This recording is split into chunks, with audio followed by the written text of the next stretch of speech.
Sejam todos bem-vindos ao canal Advogado Completo. Meu nome é Ravi Savaia e quero agradecer o convite para estar podendo vir aqui para dar continuidade a provas em espécies, que começa ali no artigo 158. Aí depois vem toda a parte pericial, cadeia de custódia, que já foi falado aqui, vem a parte de interrogatório, qualificação, a natureza e etc. E agora eu vou falar sobre confissão. Tá? Pessoal, dando continuidade, a confissão começa ali no artigo 197 e vai até o 200. São talvez 4 artigos, é isso? Mas tem bastante informações e regras aqui do CPP que é importante para o seu estudo. Primeiro, a confissão é o ato pelo qual o acusado reconhece de forma voluntária e consciente a veracidade de um ou mais fatos. Ou seja, confessar é admitir que cometeu um crime, dizendo de forma livre, consciente e verdadeira na frente da autoridade judicial, o juiz. Trata-se de um meio de prova pessoal. Trata-se de um meio de prova pessoal, de natureza declaratória, que pode contribuir significativamente para a formação do convencimento, desde que observados seus limites legais e constitucionais. Aí você me pergunta qual é a natureza jurídica da confissão. A confissão tem uma natureza jurídica probatória, é uma prova, pois se destina a auxiliar o julgador na reconstrução dos fatos, mas sem possuir caráter absoluto. O CPP, o Código Processual Penal, nos artigos 197 a 200, que vamos trabalhar aqui, artigo por artigo, comentando, reconhece que a confissão não é uma prova plena, devendo ser sempre confrontada com os demais elementos dos autos.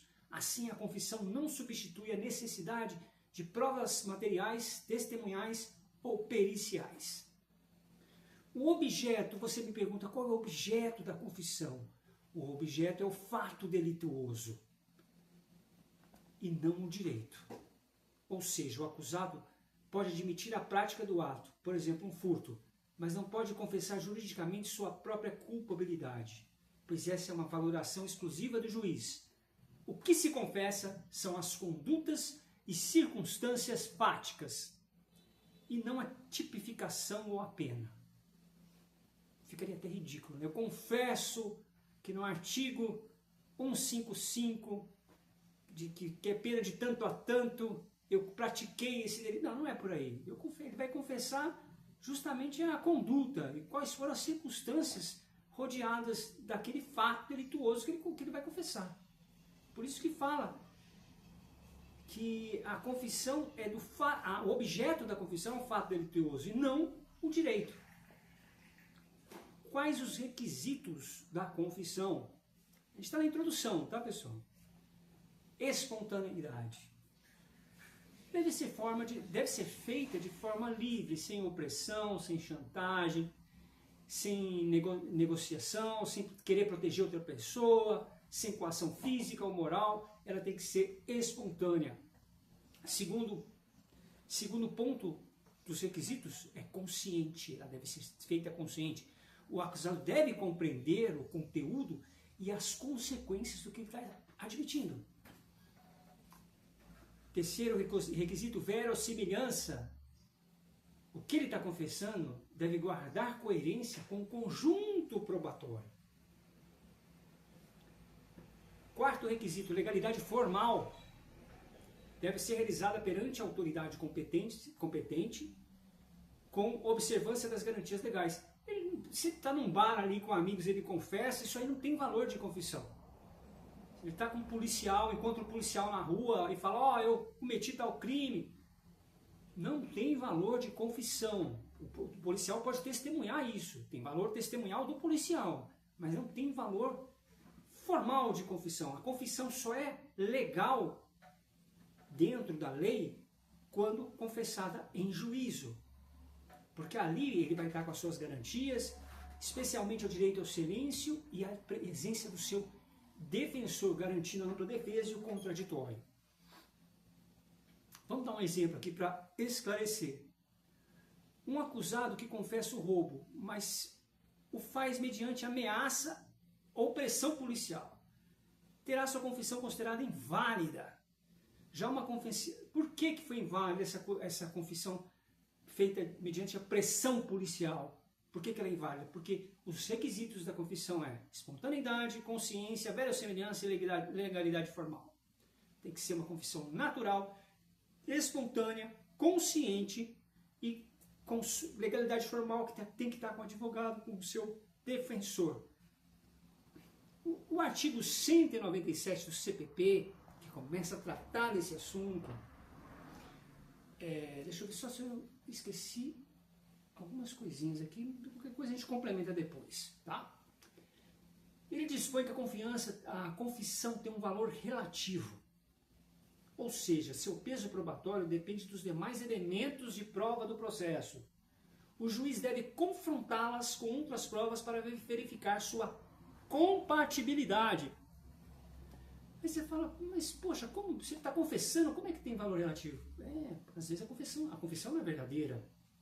Então tem que confrontar com a perícia, com as testemunhas, para ver se aquela confissão bate com outras provas, com outros meios de provas.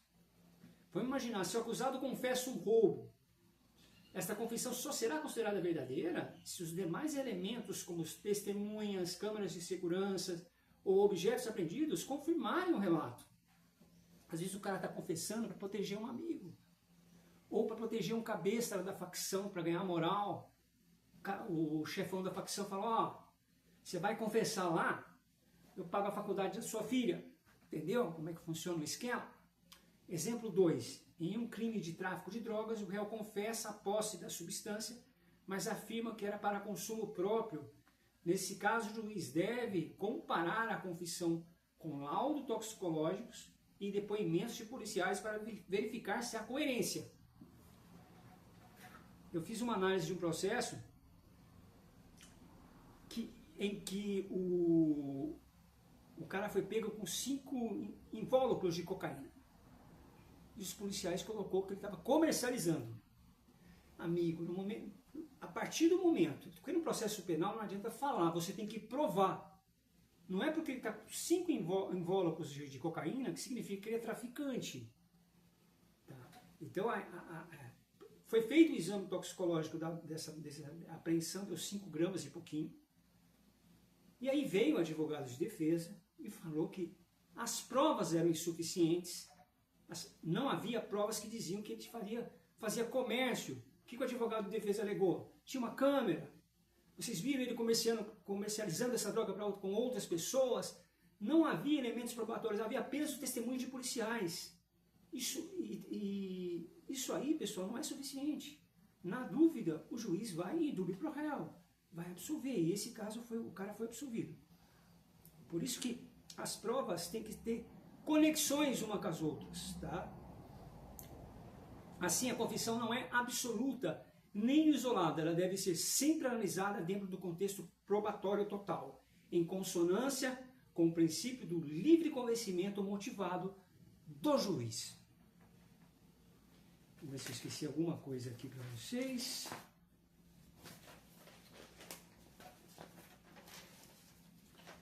198. O silêncio do acusado. O artigo 198 dispõe que o silêncio do acusado não pode ser interpretado como confissão, mas pode ser levado em conta pelo juiz para formar seu convencimento. Exemplo, um acusado que prefere não responder não está automaticamente confessando, mas seu silêncio não impede que o juiz avalie a circunstância em outras provas para o julgamento. Isso já foi falado aqui. O silêncio nunca pode ser usado contra o acusado. Vamos imaginar em um processo por homicídio, o réu se recusa a responder sobre o motivo do crime. Ainda assim, o juiz pode considerar depoimentos e laudos que indiquem sua participação. O silêncio também pode ser uma estratégia defensiva, utilizada quando as provas já existentes são suficientes e o advogado entende que o interrogatório poderia prejudicar a linha defensiva. Desse modo, o silêncio é um direito constitucional. Está lá no artigo 5º, que vem do princípio da não autoincriminação. é o nemo tenetur degenere. E sua utilização não pode gerar presunção de culpa. Se a pessoa fica em silêncio, não significa que ela é culpada. O juiz vai avaliar outras provas testemunhais, periciais e etc., para ver se ele é culpado ou não. Mas o silêncio em si não pode ser analisado pelo juiz ou não pode gerar presunção de culpa. Artigo 199 prevê que quando a confissão não ocorre durante o interrogatório oficial, ela deve ser formalizada por termo nos autos, garantindo a observância das formalidades legais. Vamos imaginar aqui, se a confissão não acontecer num interrogatório oficial, mas fora, em outro momento, ela precisa ser escrita, reduzida a termo e juntada aos autos. É isso. Vamos imaginar que se o acusado confessar espontaneamente a autoria de um crime durante a execução de um mandado de busca e apreensão. O agente deve comunicar o fato à autoridade policial, que levará ao termo, que lavrará o termo conforme o artigo 195 do CPP, garantindo sua validade jurídica. Tudo tem que ser reduzido a termo, tá, pessoal? Se uma confissão é feita por um oficial de justiça numa busca e apreensão, essa confissão, o oficial de justiça vai avisar a polícia vai lavrar um termo circunstanciado daquela confissão para ela ter validade jurídica. Não adianta ficar só na prosa. Exemplo 2. Um réu que durante uma audiência de testemunhas resolve confessar parcialmente o delito, deve fazê-lo na presença do juiz e de seu defensor, e registrando isso na ata. Se a confissão ocorrer em meio a uma conversa informal com o delegado, sem registro formal e sem presença de advogado, tal confissão é inválida. O delegado tem que falar, chama seu advogado, vamos escrever essa confissão, reduzir, vamos lavrar essa confissão a um termo autocircunstanciado. Aí tem valor. Mas se está sem advogado e é uma conversa informal, não tem validade nenhuma essa confissão. Essa regra protege o acusado contra abusos e assegura a autenticidade, a formalidade do ato confessório, evitando nulidades. Nulidade absoluta. Artigo 200, ele fala que a confissão ela é divisível, divisibilidade e retratibilidade são características da confissão. A confissão é divisível e retratável. Isso significa que o acusado pode admitir apenas parte dos fatos imputados e pode se retratar posteriormente sem prejuízo do livre convencimento do juiz, que deve analisar todas as provas em conjunto. Exemplo, o réu diz que atirou na vítima, mas diz que foi em legítima defesa, uma confissão qualificada. O juiz, através do seu livre convencimento motivado, pode aceitar a parte que ele atirou na vítima e refutar a parte de legítima defesa, justificativa. Isso aí significa que a confissão é divisível. Isso é o juiz aceitando. O juiz está ouvindo lá ele dizer que ele atirou, mas foi em legítima defesa. O juiz pode aceitar a parte que ele atirou na vítima, mas refutar a parte que foi em legítima defesa. Isso significa que a confissão é dividida, divisível. Vamos dar outro exemplo. O réu pode confessar ter participado de um furto, mas negar o uso de violência, cabendo ao juiz avaliar se há provas que sustentem essa versão parcial. Em um caso de estelionato, o acusado inicialmente confessa o crime, mas depois se retrata, afirmando que agiu sob coação de terceiro. O juiz deverá avaliar se há indícios que confirmem ou afastem essa nova versão.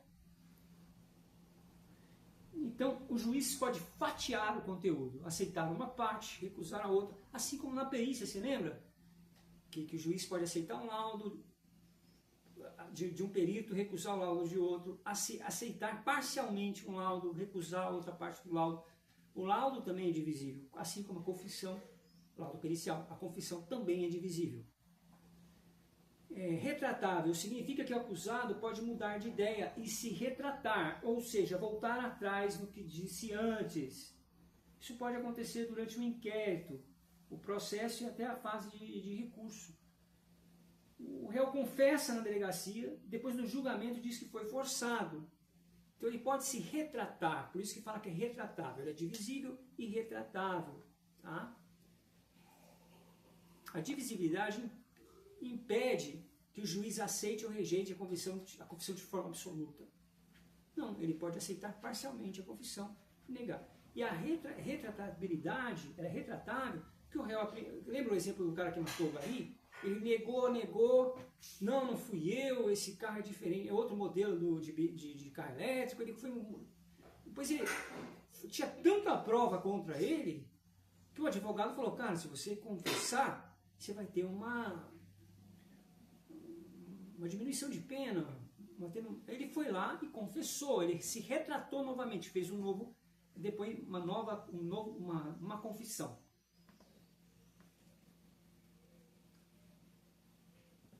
Vou ver alguns pontinhos aqui que eu não sei se eu falei com vocês, só para a gente revisar.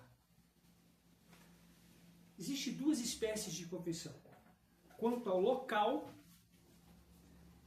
confissão judicial. A confissão quanto ao local própria é quando o réu faz diretamente lá com o juiz, na frente dele. Essa é a confissão quanto ao local própria. A imprópria é feita por outro juiz que não é responsável pelo caso. Essa é a imprópria. Ele confessa para um outro juiz, mas que esse juiz às vezes não tem nem a competência, mas não é responsável definitivamente por esse caso. Então, a própria é pelo juiz responsável, a imprópria por juiz que não é responsável. São duas espécies, quanto ao local, que é própria e imprópria, e quanto ao efeito gerado, que pode ser simples ou qualificado. Quando a pessoa admite a prática de um crime sem qualquer outra alegação, foi legítima defesa? Não. Foi estado de necessidade? Não. Foi estrito cumprimento do dever legal? Não. Eu matei por matar, eu queria matar, acabou. Isso aí é uma confissão simples, tá? Isso é quanto os efeitos gerados.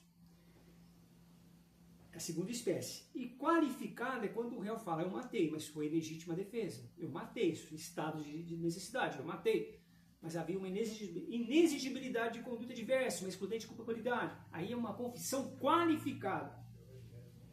O valor, a confissão tem valor como prova, mas o juiz tem que verificar por que a pessoa confessou e entender todos os elementos probatórios e juntá-lo com os outros elementos probatórios além da confissão.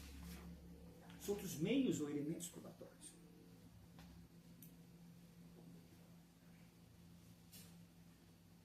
Deixa eu ver se eu esqueci alguma coisa aqui. A confissão não é muita coisa, né, pessoal? Se prestar atenção... Vamos lá. Motivos válidos. Quais são os motivos válidos para a pessoa confessar? Remorso. O que é remorso? Sentir culpa. Arrependimento, reconhecer o erro, ficar arrependido. Alívio interior, para livrar daquele peso. Desejo de se explicar. Ele quer se justificar. Lógica, percebe que as provas são muito fortes para negar, que é o caso do cara que matou o Garifa. Ali foi lógico, estratégia da defesa. Confessa, senão você vai se ferrar. Religioso, quer limpar a alma. Proteção é inocente, confessa para salvar alguém, que ele está vendo ali que as investigações estão indo para cima de uma pessoa, mas ele realmente praticou o crime. São motivos válidos esse aí. Motivos duvidosos, pessoal. Interesse ou vantagem. Confessa por dinheiro, por proteção, por status. Eu vou confessar, vou salvar aquele chefão, depois eu vou ganhar moral com ele. Vaidade, quer ter destaque na mídia. Medo, esses são os motivos inválidos, tá? Duvidosos. Medo, confessa por receio de ser punido severamente. Sugestão de terceiros, motivos duvidosos. Foi convencido por outros. Erro de percepção, acha que cometeu o crime, mas não foi ele que cometeu. Distúrbio mental, o cara confessa lá, sem entender a realidade. Coação psicológica, conversa, você vai confessar, senão a gente vai te matar.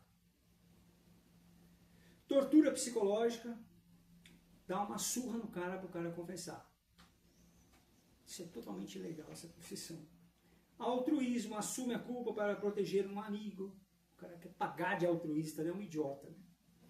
Ódio, confessa só para acusar outra pessoa. Esses são os motivos duvidosos. Confissão na polícia versus confissão no juiz. A confissão extrajudicial é só indício, não é prova. Porque não é prova suficiente, é só indício. Serve apenas como ponto de partida, precisa ser confirmada em juízo. A judicial é uma prova direta, importantíssima, mas não basta sozinha. Lembra que ela tem valor relativo? O juiz deve comparar com outras provas, testemunhas, fotografia, perícia. Se a confissão não combina com o resto, não pode condenar apenas por ela. Tem que combinar com todo o resto. Justamente porque existem os motivos válidos que levam a pessoa a confessar realmente que cometeu um crime, e tem os motivos duvidosos. Às vezes foi por coação, foi por tortura, e por altruísmo idiota e etc.